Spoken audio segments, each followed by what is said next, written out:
You don't remember? Because I remember seeing photos, and I think I could be wrong. You guys were around at the time, not me. Of Simon and Ari doing theirs in Victoria. Is that accurate? Or is that inaccurate? That sort of sounds right, doesn't it? Yeah. They wasn't in Queensland.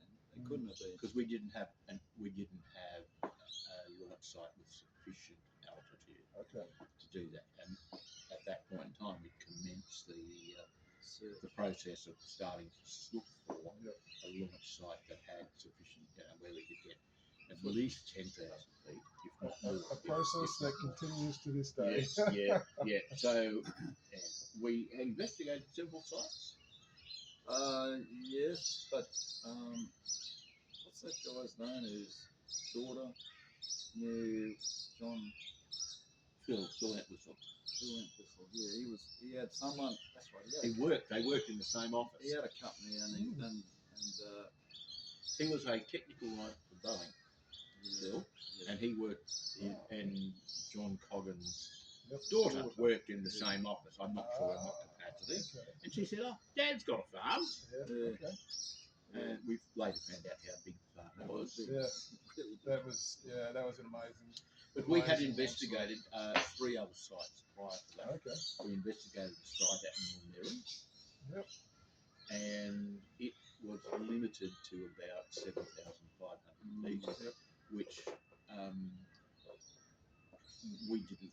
We had 5,000 feet at Cedar Grove. Why would you go all the way to Millmerran? We investigated another site at Miles. And that was owned by a club member. Were you there that weekend? Went out. No, I didn't go out. I didn't go out. Bruce went out, I think. Bruce later went out. You told me the story. Yeah, Bruce later went out to this site. It was owned by a chap named Chris Thierry. And when we arrived there, these guys were all dressed in Russian uniforms. Yep. And they were truly Cold War, Soviet era Russian and speaking in put-on Russian accents. Okay. Wow. Anyway, so but the timber was heavily timbered, and it's still there. I'm not sure what the status of its NOTAM or whether they ever got a permanent danger area. If they didn't get a permanent danger area, all their approval elapsed after 2 years. This was long time ago. There was the third site you said you're looking at, or was that? That was John Coggins. That was John Coggins, and it took a while to get that through and approved. It was in the middle of it. We wanted to get a high-powered site approved there. The Air Force objected. Oh, okay. Because they were using the area as a training area, and they thought they didn't need the extra realism of rockets coming up at their aircraft. Yep, they should be thanking us.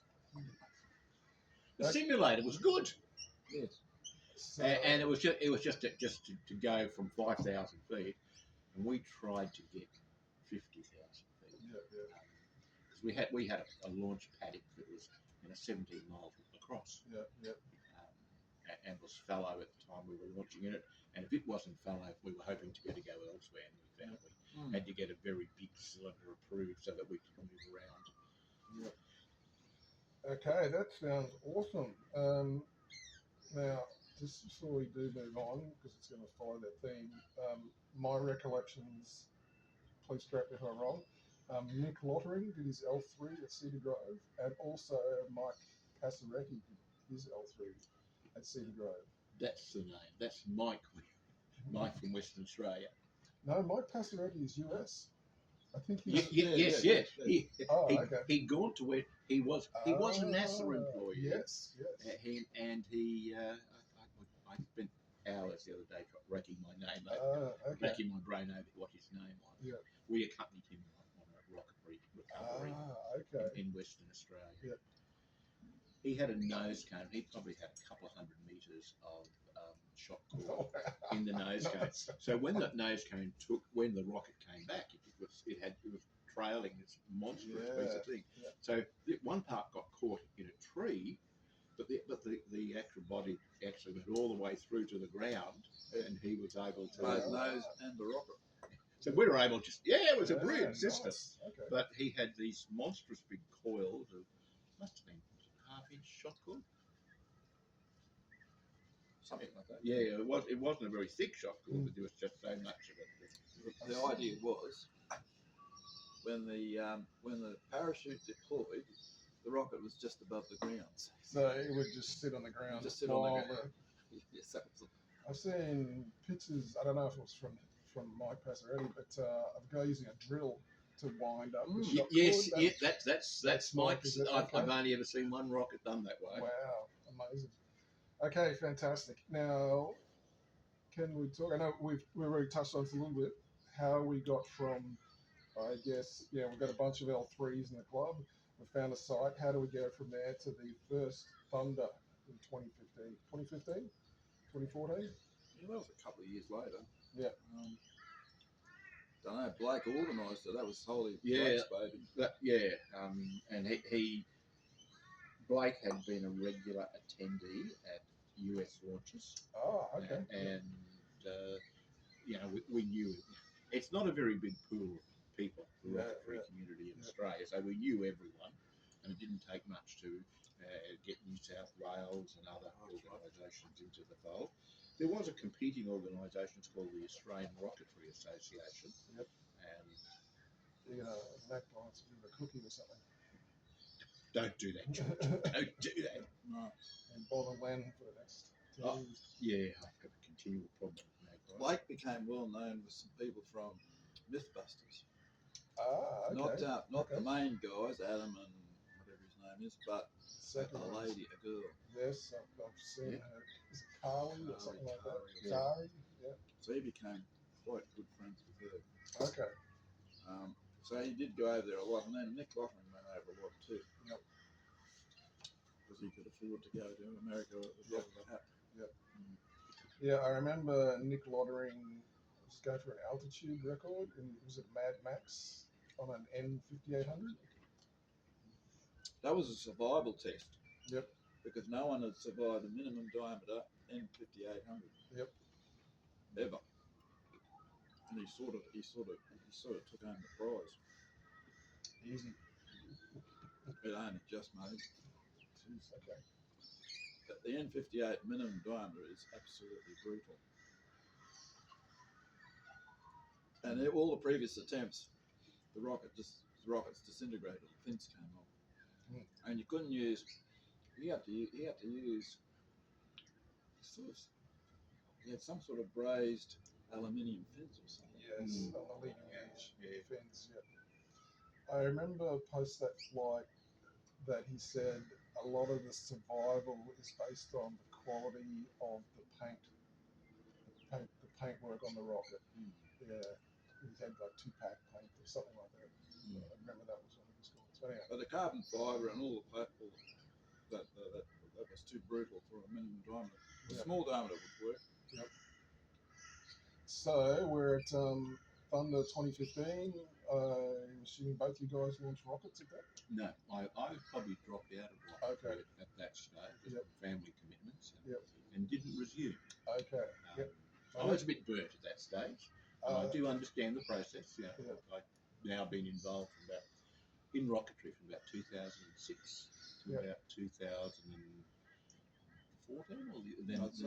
I attended the launch, but I didn't. I came out for the day. Yep. Okay. That was the previous launch out there. We must have gone there 3 times. Yeah.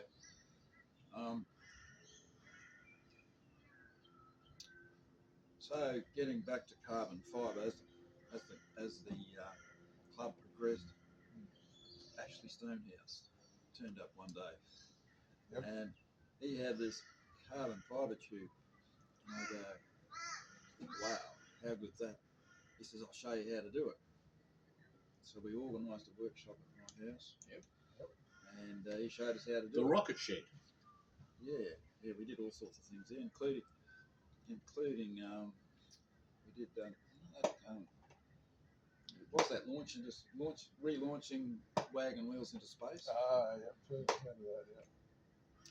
So that was we made a transition section because you couldn't get them because on a lathe and whatever I had.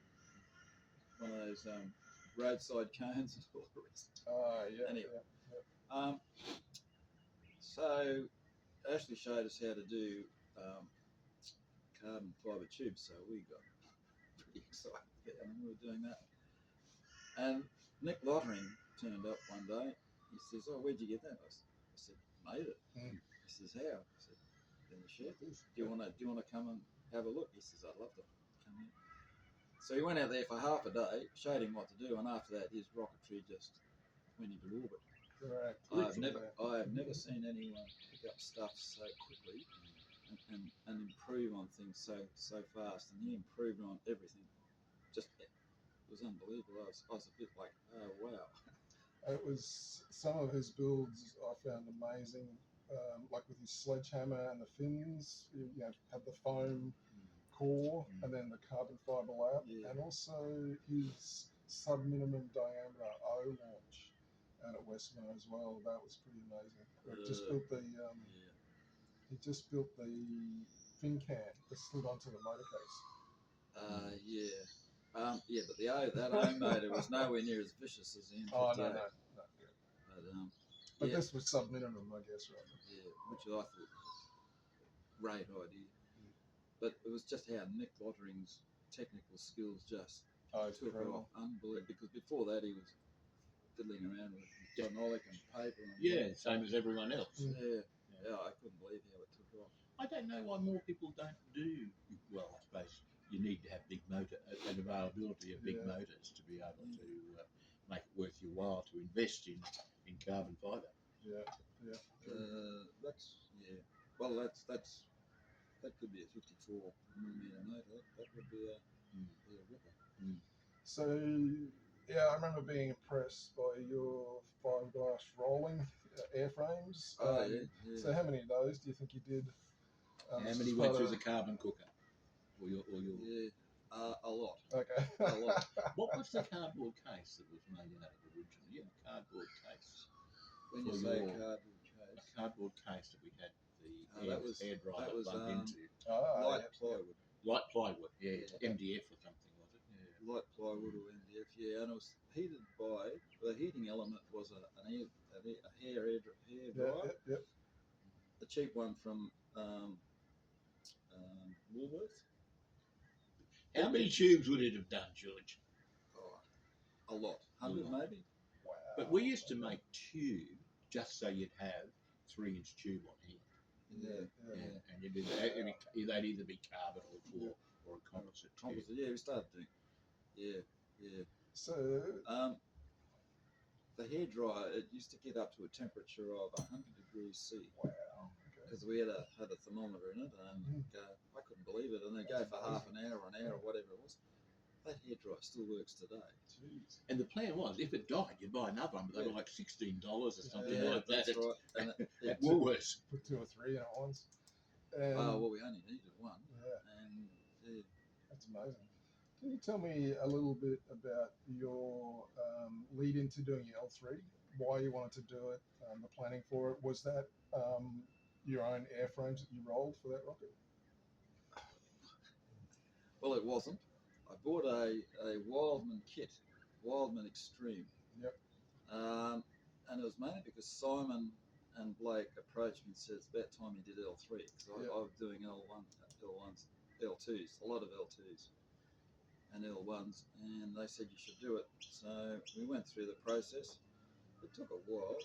I think you've got the proposal that I submitted, because it's a big. Oh, you know what it's like. Yep.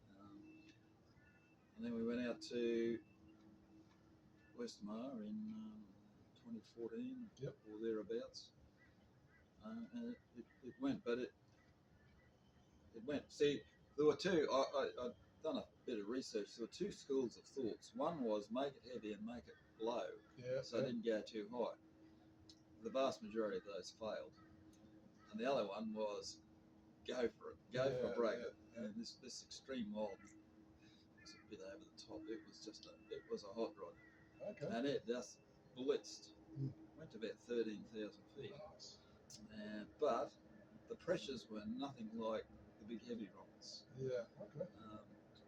And at the same launch, I'm pretty sure, or that was the next Thunder Down Under, they had that big V2 that came from Victoria. Yep. That Yeah. monster Yeah, V2. on an O25,000. Yeah. Yeah, it was a, 1-to-1 scale V2. Yeah. it was. Went to about 150 Yeah. feet or Yeah. something. So that's the It's opposite amazing. end of the spectrum, where Yeah. it's sort of slow, heavy, and low. Yep. It worked too. So they obviously had worked it out, but I figured that there was less that could go wrong if it went high, apart from losing it. Yeah, true. What motor did you use? It was just the smallest H I could get my hands on. H, M. Sorry, M. Smallest M, whatever that was. Retract his L3. You can do it on an H. Yes. It was just, 12. I don't know what it was, whatever they were. I don't remember. Whatever they were. It was what everyone, 2050. whatever 1250 one. Yeah, it's whatever. It was the smallest M you could get. Yep. And this was before, what was that other company that came along? Cicerone. Cicerone, yeah. Complex loads and complex fits. Yes. Cicerone changed things totally. Alrighty, I'm just gonna have my second here to have a spiel and have like a 5 or 10 minute break. My earliest recollection of you guys. So this is probably dating back to about 2010. I'd done a lot of low power, and I thought, okay, let's get into high power. I bought a kit. I brought it up to launch the first time on a public launch. And which two smiling faces were waiting for me at the RSO tent? And George took one look at it and went, yeah, what are you using for retention? Oh yeah, forgot about that. That was it, I wandered off. And I remember Len, probably the same year, I built a cluster, high power cluster. Yeah. And Len's, yeah, it's good to go. Took it out. And Len goes, why are you doing that with a B-pad with a complex rocket? Just got to see it. So that's my earlier memories of you guys. I appreciate all the comments and help that you've given. Motor retention. I learned about motor retention the hard way. Yeah, And yeah. they go big. And No, pop out. no, yeah. You recover the rocket, you go, oh, where's the motor gone? Still passes certification, doesn't it? Oh no, it wouldn't. No. But this wasn't. This was smaller rockets. You can't fly again if it's no. The motor doesn't come back. All right, do you mind